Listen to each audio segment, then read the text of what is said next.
Niego Pascual, kailangan pa bang maging magulo ang isang pag-ibig ni Papa P at Christina? Paano na si Inigo? May maaasahan pa kaya siyang kasal na para kay Papa P at Christina?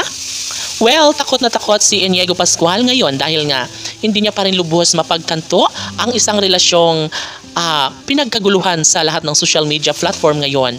Of course, mas nananaig pa rin ang tiwala sa puso ni Inigo Pascual, tiwala sa pagmamahalang tunay para ni Piolo at Christina.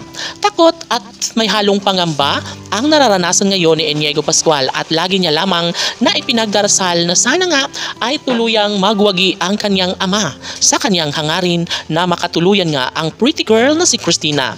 Halauy, syempre hindi naman po pwede na manatili na lang sa kadiliman ang kanilang relasyon.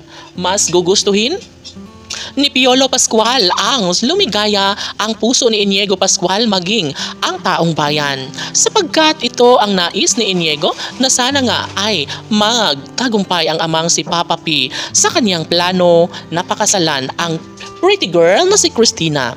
Tanong ng mga netizens, mayroon pa bang pagkakataon na lumigaya ang puso ni Inigo Pascual sa pagmamahalan ni Papa P at Christina? Magkaroon nga kaya ng supling si Papa P at Christina na siyang pinakapangarap ni Inigo Pascual? Well, ating abangan at dapat na suportaan ang naglalagablab na pagmamahalan ni Piolo at Christina. Hindi natin alam kung ano nga ba ang kanilang pangako, ang kanilang mga plano sa buhay. Kung talagang sila ay magtatagumpay ay paniguradong magiging happy ang buong daigdig.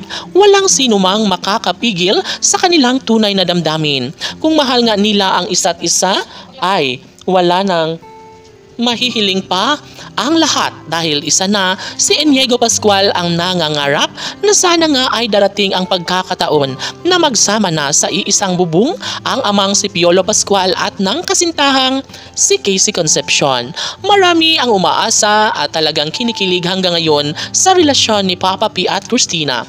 Alam naman natin na sadyang ipagpapatuloy ni Inigo Pascual ang kanyang pagsuporta kahit tagilid na ngayon ang relasyon ni Papa P at Christina. Siyempre si Inigo Pascual ay nangangamba na baka hindi magtatagumpay ang amang si Papa P. Ano pat ito lamang ang kaligayahan na nararamdaman ni Piolo Pascual ang magtagumpay sa pag-ibig sa pinakamagandang babae sa balat ng lupa, ang babaeng pinakaminamahal at pinakainiingatan ni Piolo Pascual, walang iba kundi si Casey Concepcion lamang. Casey PG Fanatics, laban!